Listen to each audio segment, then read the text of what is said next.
ఏంది రొట్టెని అంత ఖరాబ్ చేస్తున్నావు? ఖరాబా కాదు, మంచిగా చేసిన రొట్టెని మళ్ళీ మలుస్తున్నావు ఎందుకు? మడత రొట్టె అంటారు దీన్ని. ఆ, ఇట్లా నార్మల్ గా మనం తినేటట్టు చేస్తే తినవద్దమ్మ. ఉమ్, కాకపోతే అట్లా కూడా కాదనమాట. ఇట్లయితే 2 కూరలు ఉంటది కదా, ఉమ్. లోపల బయట మంచి కాలుతుంది. ఓళ్ళు నేర్పిరు మడత రొట్టె? మా అత్తమ్మనే నేర్పింది. నిజం చెప్పు. నిజమే. మంచి రొట్టె? నాకు ఎప్పటి నుంచో వచ్చి మంచి రొట్టె ఓళ్ళు నేర్పిరు ఫస్ట్?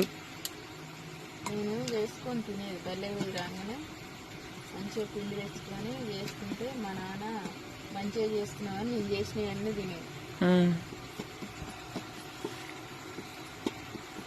అట్లా నేర్చుకున్నా. మడత రొట్టె ఏమో మా అత్తమ్మ నేర్పించి. మరి జొన్న రొట్టె నేర్చుకుంటావు, పని అయిపోద్దిగా. అది నువ్వు నేర్పిస్తా అంటే చేసుడు. అవును కదా, మర్చిపోయినా. నుంచి ఎల్లుండా రేపొద్దా?